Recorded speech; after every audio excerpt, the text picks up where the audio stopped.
Hey, what is up ladies and gentlemen, I'm Sonic the Hedgehog here, and I'm back for some more of the Maxi Toys videos. And ladies and gentlemen, welcome back to my Let's Play of Kirby's Dream Land 3 for the Super Nintendo / Super Famicom for those who lived in Japan. So last time we actually did beat the likes of King Dedede while being possessed by the forms of dark matter. And speaking of dark matter, is that also beyond that, we also managed to able to defeat not only dark matter, but also by the forms of Zero as well, in the forms of Hyperzone. And yeah, and every single piece of Dreamland is fully restored, pretty much. So today is going to be the extra video of Kirby's Dream Land 3, is the fact that not only do we have to tackle through one mode, but also two other modes as well. Now I say two other modes because, well, as you can see, after when you're able to get the entire collectible in the forms of Kirby's Dream Land 3, but in forms of Heart Stars, as you can see, we've actually unlocked these two modes, which are M and B. M represents minigames mode, and B represents boss fights. So you now know that, as you can tell from my file number 2, it usually says 97%, as I mentioned this earlier ago from the last video. Because of this though, we've only got 3 more percents left after we get ourselves 100% completion. Because even then though, in order to actually get the last 3 percentage completions, but in forms of in order to actually get 100% completion of this game, is that the reason why I was talking about this and during the likes I was originally trying to talk about this in the early portion of this Let's Play, but I decided to go ahead and say it right now. Basically all you have to do to get the 100% completion is that not only do you have to complete the entirety of the story mode, but in forms of collecting every single Heart Stars, and in addition to beat the likes out of Dark Matter, including Zero as well. But also, not only do you have to tackle for this boss rush here, as you can see right there, called Boss Butch, and also you're going to need to tackle through the M minigame, or in this case just the minigames mode, especially with the final mode, which we'll get to that in a moment. So even then though, let's get started first by the forms of the Boss Bunch, which basically it just does like the exact same thing as how it does in forms of ever since Kirby's Adventure all the way up to Kirby Superstar pretty much, but in forms of, you know, you're basically going to be fighting the exact same bosses each other, except the fact that, well, it makes it a little bit harder this time around though, because when you were used to with Kirby Superstar, because in Kirby Superstar does have a healing option, or in this case a healing station, like the forms of you can actually able to use the maximum tomatoes until every time you actually get hit by certain enemies. But I don't think it's noticeable in this game this time around though, because you know, it's trying to match things up compared to how it does in the forms of not only Kirby's Adventure on the Nintendo Entertainment System, but also by the forms of Kirby's Dream Land 2 for the Game Boy, because, well, you pretty much can tell how this will go out, so yeah, what I found this boss endurance run can get a little bit tricky sometimes. Well, to be fair, it makes it a little bit more easier for this throughout, because there aren't as many bosses as far as you would be. Well, at least you're expecting if you would count for the returning bosses by the forms of Kirby's Dream Land 2, for instance, thanks to Ado. But even then though, as long as you're paying attention to your patiency, and especially with the control positioning, then you should able to be fine for the most part. But you don't want to hit all the time. You don't want to get hit all the time though, because when you get to the sick Venom final boss, because usually it just goes all the way up to, well, you start normally by the forms of Wispy Woods all the way to the very end to Zero, because that's the chronological order works. So, and also as far as I can tell already is that you fight the exact same bosses again, which I've already noticed that, but look at the background details. They're looking incredibly different this time around though, as opposed to how it does in the first reincarnation of these boss fights. Because normally, whenever you're fighting against with Wispy Woods in the forms of the first world in the game, but in forms of Grassland, normally it's spring, but now it's transformed into autumn season. And same applies for the forms of, you know, the fight against with Eggro, but in forms of the Eggro the Shark. That normally you fight him in the cavern, but in the boss rush mode, it actually takes place outside this time. And speaking of which, we have ourselves Con and Con, means that we're now able to actually fight those duos inside the volcano, which is pretty insane. Whilst unlike how it does in the main adventures, that we fight them normally in the outside portion of the desert, which even I know that's actually kind of convenient there. So, yeah, sometimes I get hits at least just once in these particular boss fights right there, because there are plenty of times I always get run into enemies sometimes, even especially noticeable that what I found is a little bit tricky with this boss fight, I will admit though right away, is the fact that, well, sometimes you don't know where they're coming from, but in forms of either the top portion, or it is especially noticeable in the center, or just down to the bottom, which even though that's the only thing you do need to keep that in mind, and also that little bomb is always blocking your way sometimes. But as long as you're able to know what you're doing, it's not too bad, but it's just that it takes a little bit of some practice whenever you're trying to actually trying to perform some certain boss fights, as far as you might as well consider this. So, much like in any other boss rush modes, excluding the likes of the boss rush mode in the forms of, Kirby's Adventure, Kirby's Dream Land 2, and especially noticeable with the forms of Kirby Superstar. And just like Kirby Superstar is the fact that you need to able to complete this mode until you're able to actually get yourselves 100% completion going. Because unlike the likes of Kirby's Adventure and Kirby's Dream Land 2, they are both entirely optional to me though. Well, besides it gives you a special image at the very end in Kirby's Dream Land 2, whilst in the Kirby's Adventure, it just basically takes you to the exact same credit sequence as how it does it in the forms of the main quest. So that's as far as I can tell what this little thing has been going on. But it wasn't until when we get to Kirby's Adventure Wii, or in this case, Kirby Superstar Ultra for the Nintendo DS, managed to able to acquire back into the boss rush requirements again in order to actually complete everything. And still, I wasn't really far into the very end of the game still, but in forms of Kirby Superstar Ultra. I don't know what it is, probably because, the boss fights, but in forms of Canon number 2, or in this case, the actual Canon number 2, I just got stuck on that particular boss in the DS version. I don't know what it is. Probably they may have fixed the collusion effect or something, or maybe they not letting me do the trick anymore, which is kind of unfortunate. But anyway, there's Mr. Shine and Mr. Bright right there. This might be the final time we're going to be seeing these two duos, I'm afraid, until we actually get into the latest portion of the game. Well, besides Kirby Nightmare and Dreamland, of course, for the Game Boy Advance, because that game is essentially a remake of the forms of Kirby's Adventure for the NES, but with the improved graphics and everything. So, especially with a lot of mechanics, did manage to fix every single part of it since the original version. So, yeah, there's not much else I can tell with boss Butch, but basically it's just basically fighting through a serious amount of bosses again. But the noticeable differences, as far as I've noticed something, is the fact that the entire background is entirely different, because even now that's the only difference from there. As far as for the boss behavior differences, I don't think there's anything harder than that. It's just basically maps the exact same behavior to how it does in the forms of last time, since we already fight these guys before.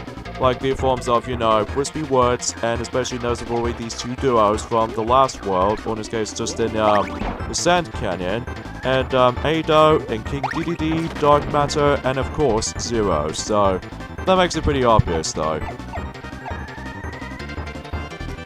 Alright, so let's go ahead and just deal with this little particular, pretty pathetically easy section of this particular boss. In fact, speaking of such, I didn't actually take a hit for this for the most part though. However though, without any healing station, depends on what boss you're going to be running into next, unlike how it does in new forms of Kirby Superstar in the future games and onwards, it's because, well, I just kind of wish it has a healing station to make things a little bit easier, but of course we're going back into the Kirby's Adventure and Kirby's Dream Land 2's route to able to actually just make you do the entire boss rush without even taking a healing break, which even I know that might be sounds confident in that.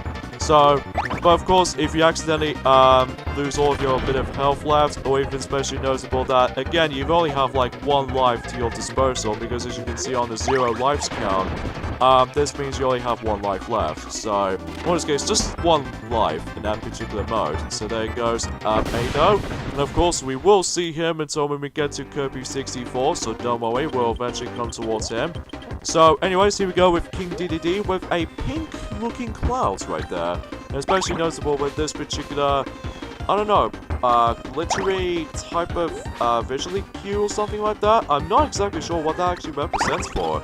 But again, it's only because of the cosmetic changes, but in forms of the actual background visual cue differences. So, yeah, King DDD might be sometimes easy in the first phase, but at the same time, the second phase is probably the most difficult part about this. But even then, no.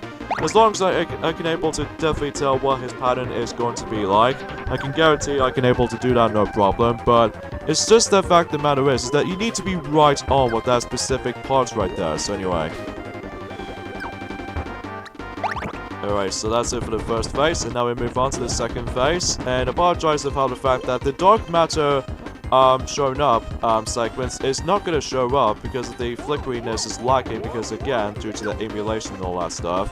I guess there's not much else I can say about the forms of boss rush mode and the forms of this game in particular. It behaves exactly like how it does in the previous games, except except for the original Kirby's Dream Land. So even then, no, that makes it pretty opposite at this point. So, yeah, that's all I can tell for that. And as well as especially noticeable with these two other modes here and there as well, which I might as well get into just a second or two. But of course, we do need to able to complete all three of these extra modes. Because of that, though, we would able to get 100% completion in during time. It's like a multitask at the very end of the game, actually, because even then, no. Expecting you able to be think about there's going to be more to it than that, or there's less than that to deal with, but it turns out there's actually more to it than that. So anyways. Okay, so he's got 4 more hits left. So I'm hoping I can able to actually avoid his attacks as much as I likely will be. But of course, good luck for able to actually doing this boss bunch, by the way, because even then, no, I suggest you able to actually beat every single bosses with a no damage run, because when you get to, you know, Dark Matter and Zero, in this case the final boss, the true final boss in the game, with your, because if you imagine, if you get lesser amounts of health compared to what it does in your, for my health right about now, normally I have like 9 hits left, but if you manage to screw it over many times, but in forms of enemy, or in this case boss encounters or something like that, and if you manage to get hit by the last bit of health, but in forms of either Zero or Dark Matter, you're probably not going to win though, because even then that can get really serious problematic. So anyway, so let's go ahead and deal with this last hit on King DDD. And we can able to move on to the final fight in the game again, but in forms of, you know, Dark Matter and Zero, eventually when we get to the second portion of this fight. So, and somehow we're actually fighting him in the forms of greenish sky. Okay then, that's a bit odd visual cue or something.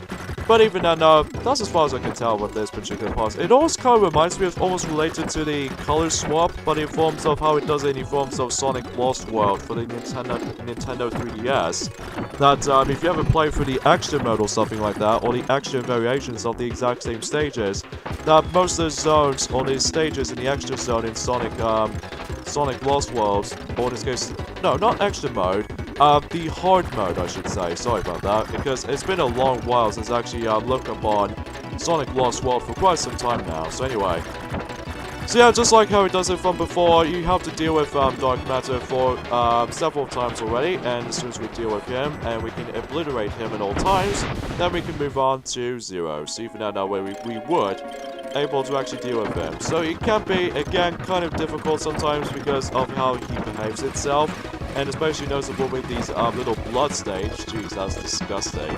Because, you know, it still is the darkest, you know, villain of the entirety of the Kirby games, which I kind of wish it has the darkest villain in return for this part, but even then, that's as far as I could really tell for that part. So anyways.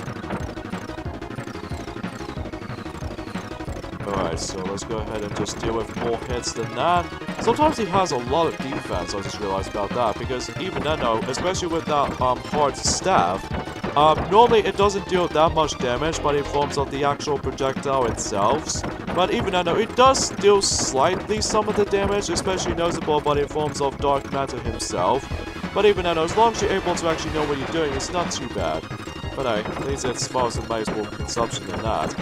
I can imagine how this will be on 3D, although despite the fact that I've already mentioned this before, that this game did re-release in it, but in forms of just the Nintendo Wii U eShop downloads as for this point in time. Well, the Wii Virtual Console did have that as well back in the day in 2009, as I mentioned earlier, but of course the Wii Shop channel was finished now, so even then I was still sad about it. I kinda wish this game will make its release on the forms of the new Nintendo 3DS, because, you know, the new 3DS can actually play Super Nintendo games onto that particular system as well. Which, to be honest, I'm probably not gonna get the Super Nintendo games on the new 3DS, because I've pretty much got every single Super Nintendo titles as it is, so even then that's as far as I can tell. Okay, let's get rid of this little red eyeball, and there we go. So that concludes the boss bunch. So even though once you've accomplished this, then it still takes you to the exact same staff credits as in how it does in the main quest. But obviously I've already going to be skipping this because we've already seen this before. So now let's go ahead and go back into that particular file selection screen. As you can see, now it's increased up to 98. So even though we've only got 2% left. So the next mode right there, as you can see right there, is basically a minigames mode. So basically, you know those minigames ever since during the likes of the every single 3 stages, but in forms of, or in this case, stage 3s, in the forms of how the fact that in every single world, you always have to come across into those minigame tasks. Basically, it's the exact same thing from here, although except the fact that you have to do it within one run. And just like how it does in the forms of the minigame challenge, but in forms of how the fact that in Kirby's Dream Land 2, that good luck for able to get perfect on there, because even though getting depends on what ranks you can get in Kirby's Dream Land 2 minigame challenges or bonus chance challenges, that it might be optional for you. It's just a matter of how much stars you can get. But in this, it's pretty much mandatory in order to actually get 100% on this, because even though, well, dude, I will consider this right about now. I wasn't really a huge fan of these minigames, to be honest, because they always feels like, I don't know, something like multitasking or something like that, or perhaps it's maybe because I was really used to with the Mario Party minigames at this point, that I can play that anytime, anywhere. But it's just the fact that you've only have one attempt on this particular run through, because if you made one mistake, you've basically failed on this, because even though that can get really difficult in some situations like this. So okay, I believe there are 6 of them, so might as well just, or in this case, just 7 of them. I think I missed count on that. So, whoops. But that's fine by me, because I've already got that correct. Alright, so let's see what's next. I think there are 5. Yeah, it's definitely 5 for sure. But even then, with all the minigames, as far as I've already established those before, I think one of the difficult ones to able to actually come across into, it will probably be the different colored Goldos one, or even especially noticeable with the sound one, because even then I can't really tell which of one of those sounds I need to be able to pick from between those Goldos right there. So, if that's the case, then I might as well able to actually just manage to get myself a little bit of a good luck moment there. So, let's see how many there are. I think there are 4 reds here. Yeah, it's 4. So there we go. Now we've accomplished that. But of course, you only have to do these every single minigames like 3 times and all that stuff. So okay, 4 blues, I think. Yeah, there we go. Because we don't have to count the black, because normally it only has like 1 black Goldo right there. But even now, that's as far as I can tell. Oh, I'm guessing 6. There we go. Hooray for me!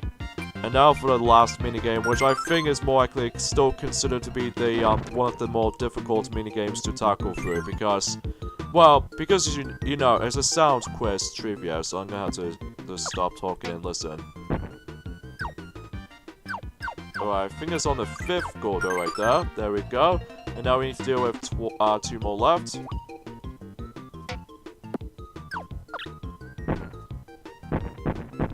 Okay, good thing it's actually a 5th one, so good thing for me. And the 3rd and final one, please will be lucky right there. Okay, I think I recognize the sounds because that was going to be the 4th and 4th one there. So there we go. Now we've accomplished the minigames mode, and then since we actually got all 15 of them correct, that means you get yourselves this particular image. Body forms of Kirby was actually really proud of himself. But again, you do need to able to get all 15 of them correct, because if you do, then you would able to actually increase one of your percentages count up to 1 again, but now we have 99%. So we've already got 1% left, until we've completed everything. So speaking of which, here's this particular J word over there, or in this case a J letter, means jumping. You never did jumping minigame, but it informs of the fact that at the very end of each level, well, that's the entire main focus of this mode is. What's nice about this is that you can actually play up to 7 playable characters in this mode, which is pretty awesome. But for me, I was stuck with Kirby, just because he's a very standard character to use. So basically, this is how the minigame suggests, is that how the fact that we need to able to land on every single smiley faces. And if you do that, then you would able to actually proceed to this next segment later. Of course, it gets really difficult, especially noticeable with these little needle-based enemies comes into play. But if you mess up at least once, because as you can tell, you only have like 1 unit of health left. If you mess up at least once, you have to go all the way back to the beginning. And the goal requirement in order to get to the full experience of 100% is to able to aim for 10 of those smiley faces, because if you aim at from 10 smiley faces, then you would able to actually finish this minigame in no time. So that makes it pretty obvious with this little points of head of view, because even then that's as far as how the requirements will actually go for. So yeah, and yeah, this mode can only be unlocked once you're able to finish with the minigame mode first. So just managed to able to remind you on that one. So I don't think I can get this one, no. So please tell me I've reached the 10 jumps. Considering I actually reached, yep, there we go. So when you reach 10 jumps, this means you've actually accomplished it. So, and I believe that actually wraps every single part of the requirements of 100% completion. So again, collect all the hard stars and beat the main story first, and also beats the boss rush mode, completes the minigames mode, and gets all the way up to 10 jumps in jumping minigame. Or to be more specifically in the minigames department, is to complete all 15 of them, which even then, if you get one answer wrong, then you're probably not going to get the percentage up. So this is what happens if you actually completed everything, especially noticeable with the 100% completion mark. You get yourselves a very cool option there, is that you can actually replay some of these cutscenes, including the opening, some of these level introduction screens, and especially the endings too. And before you're able to move on to the final thing of this particular action thing of Kirby's Dream Land 3 is the fact that, much like in any other Kirby games, you can actually get into the sound test real quickly, so that you can actually listen to the background music you love to hear, like the forms of the boss battle theme, or especially noticeable with these sound effects you can actually briefly listen to. Of course, you can actually change the game stereo or mono, but I always go for stereo because it's much more better when it comes to sound quality. So yeah, there's not much anything else to be said in here. But of course, this time around though, you get sound tests from the get-go this time around though, as opposed to how it does in the forms of, well, Kirby's Dream Land 2, Kirby's Adventure, and especially noticeable in Kirby Superstar, that normally you have to unlock them during those specific conditions. But there we go, we've got ourselves 100% completion on the forms of Kirby's Dream Land 3.